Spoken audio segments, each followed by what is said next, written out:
14 controversial decisions made by the Queen that divided public opinion. The late Queen Elizabeth II reigned for over 70 years as Britain's rock of stability during tremendous societal change since ascending the throne in 1952. However, not all her decisions maintained unity. While the crown depends on broad public support to survive at pivotal moments, the Queen made controversial choices, splitting popular opinion and even turning some against the House of Windsor. From fiercely guarded privacy to silently spectating national crises, join me as we analyze 14 key controversies throughout Queen Elizabeth's historic reign. Number 1. Marriage approval for King Charles and Princess Diana, 1981. The Queen faced harsh criticism when the fairy tale wedding of King Charles and Princess Diana in 1981 resulted in a notoriously unhappy marriage and scandalous divorce. As stories of affairs, arguments, and embarrassing telephone conversations splashed across tabloids for years, many questioned the Queen's judgment in approving the match. Princess Diana's immense popularity and tragic early death in 1997 also led to public anger against the royal family for its treatment of her. The Queen was condemned for remaining silent, failing to protect Princess Diana, and being out of touch with her people's grief.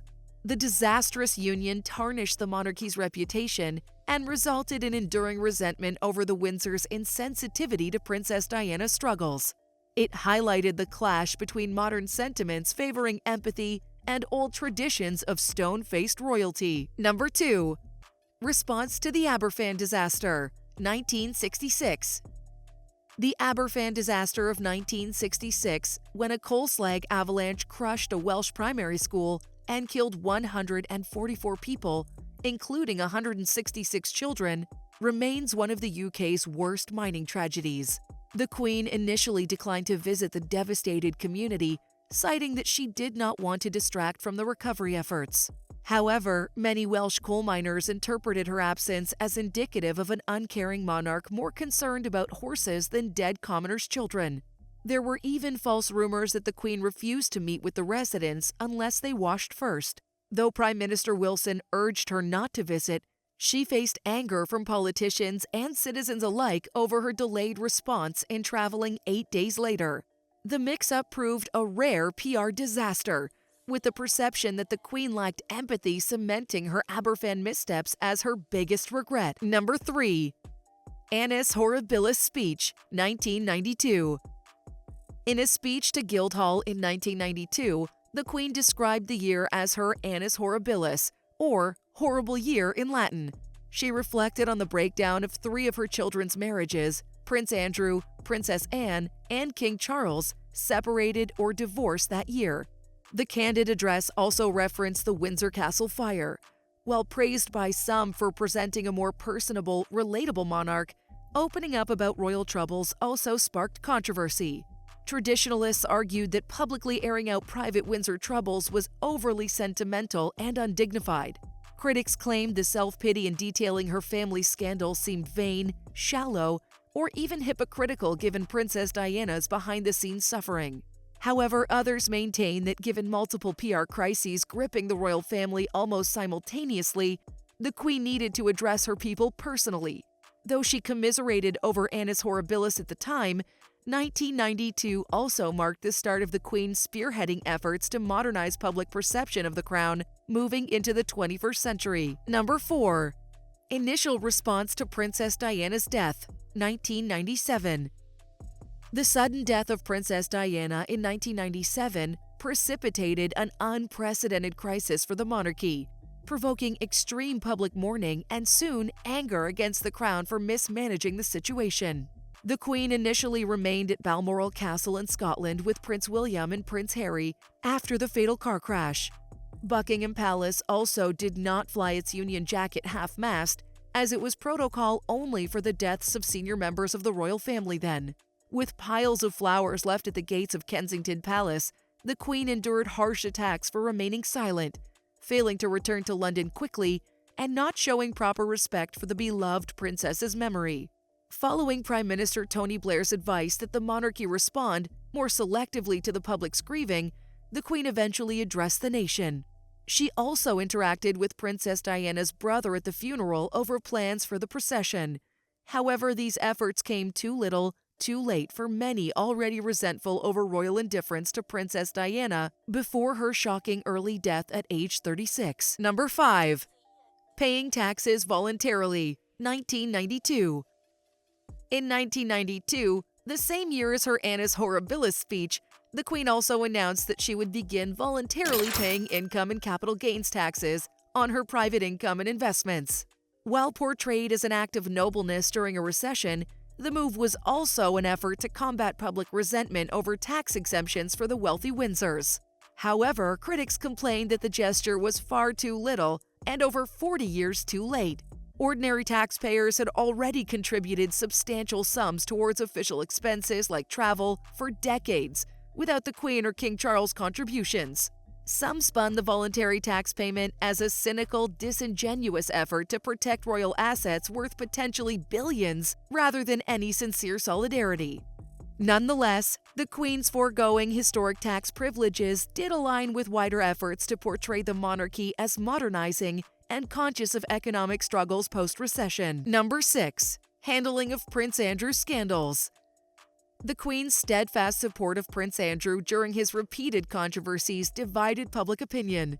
Critics condemned the royal backing of Andrew amidst serious allegations like connections with Jeffrey Epstein and the related sex abuse lawsuit brought by Virginia Giuffre. However, the monarch continued appearing alongside her reportedly favorite son, allowing his presence at official engagements like her Platinum Jubilee.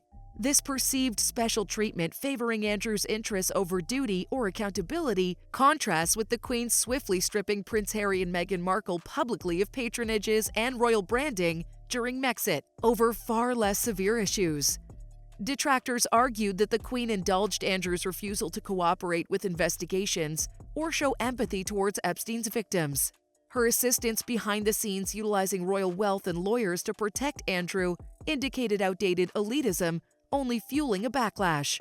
Supporters countered that the Queen faced impossible choices given family loyalty versus public expectations, with a presumption of innocence for her child. Number 7. Support for the Iraq War, 2003.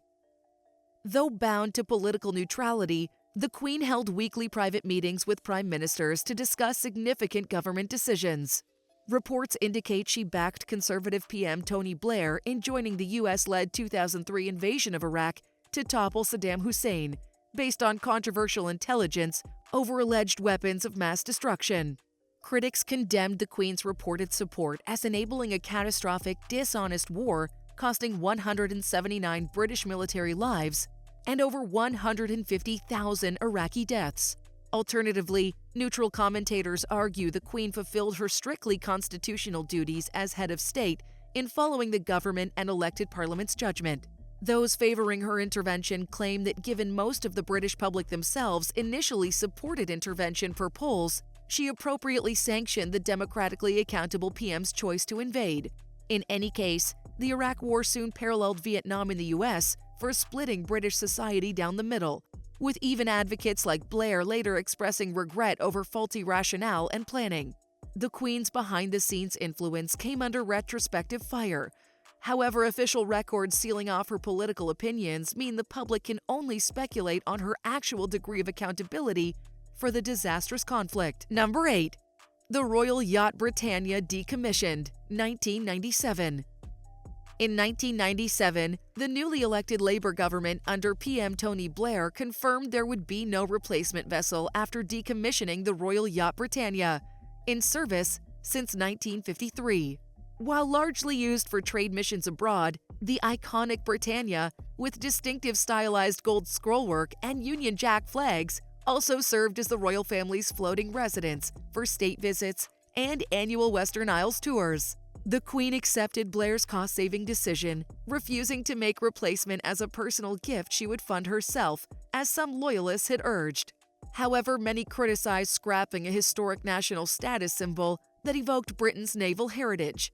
Some deemed it insultingly partisan, given conservatives had recently won the popular vote. Sailing on Britannia's final voyage, the Queen wiped away tears, while thousands of well-wishers mourned the official end of a maritime royal tradition dating back to 1660. Eliminating Britannia became a milestone representing modernization, but also perceived disrespect for the crown and country. Number 9. Mexit, 2020. The explosive decision of Prince Harry and Meghan Markle to resign as senior working royals in 2020, dubbed Mexit, created an immediate crisis for the monarchy. Initially announcing their decision unilaterally on Instagram, the Duke and Duchess faced backlash for apparently abandoning duties while attempting to retain the privileges of branding and funding. The Queen directed swift disciplines, stripping the rebellious couple of HRH titles, royal patronages, and Harry's military affiliations, and restricting the use of Sussex royal branding. Supporters viewed the move as supporting progressive Meghan against racist attacks and intrusions by the British press. Critics, including her Commonwealth citizens and palace insiders, accused the Queen of failing to protect the crown by allowing the humiliating exit. Letting her centered, beloved grandson move abroad was viewed as prioritizing Prince William and his family as the future. However, the Queen did aim more for unity in her Commonwealth Day remarks, stressing continuity and promoting younger royals. Constitutionally, she asserted crown authority and duty by not tolerating unilateral departure, but losing the magnetic Sussexes undoubtedly left future leadership succession less certain after Elizabeth's historic 70-year reign. Number 10. Backing the austerity measures, 2010s. Following the 2008 global financial crisis, the sweeping agenda of economic austerity in Britain from 2010 onwards provoked growing public outcry over squeezed wages and cutbacks, straining working families and key services. Heavy budget reductions were overseen by conservative-led coalitions and governments backed by the Queen. As head of state, her ceremonial meetings with Prime Minister David Cameron and endorsing the Queen's speeches set out governing agendas that were interpreted as implicit support. Mass protests highlighting how the wealthiest escaped shared sacrifice, while ordinary citizens struggled with inequality.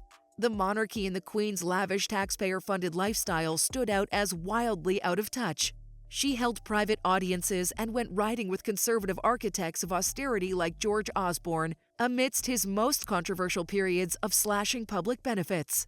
Therefore, while duty-bound as a constitutional monarch to remain neutral, the Queen's visibility backing austerity policies devastated millions and contributed to inequality, fueling Republican criticisms over an elite, remote Queen failing to understand her people's pain. Number 11. Refusal to sanction a biography, 1950s. In the 1950s, at the start of her reign, the young Queen refused to approve an authorized biography. She likely feared details spotlighting her private life after suddenly becoming global royalty. The move caused controversy by sparking accusations from critics of deliberately concealing unflattering secrets that could challenge her public image. British papers had agreed to a news blackout around the royal family after the abdication crisis. So, denying a spotlight on herself, while also restricting private freedoms and public accountability, attracted suspicion. However, the Queen remained firm on retaining an aura of mystery and caution about her past, present, and views. She shied away from transparency through the next 7 decades.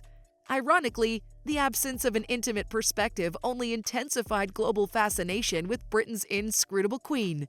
Her carefully curated public persona balanced reserve with charm, but speculation forever swirled over Elizabeth's full humanity behind the crown. Number 12. Opening the staterooms of Buckingham Palace, 1993. In 1993, the Queen decided to help fund extensive Windsor Castle repairs by opening Buckingham Palace's 19 staterooms to paying summer visitors. The unusual decision to sell access to the lavish heart of the royal residence marked a break with tradition to generate income. Media painted surprise tourists exploring grand staterooms and the throne room steps from the Queen's private apartments as glorified burglars, alongside grumbling that the Windsors should pay for damage from a minor castle fire themselves without taxpayer assistance. The commercialization move drew wider criticism. Detractors voiced outrage over the erosion of mystique for crass commercial gain at the pinnacle of British heritage. However, supporters praised the Queen's practical solution, providing catalyzed wider financial modernization en route to boost royal funding through increased tourism. Number 13. Christmas speeches. The Queen delivered an annual Christmas Day television and radio broadcast every year of her reign since 1952. These speeches provided rare public insight into Her Majesty's personal views. The tradition attracted occasional controversy over the years for missteps like appearing insensitive or overtly political. One notable example was the Queen calling 1992 her private Annus Horribilis, when recession and scandal plagued Britain in the middle of the holiday season. In 1997, the Queen paid tribute to Princess Diana in her Christmas address, following immense criticism of her response to Princess Diana's shocking death that summer. However, fitting with the usual convention, she did not mention Princess Diana by name.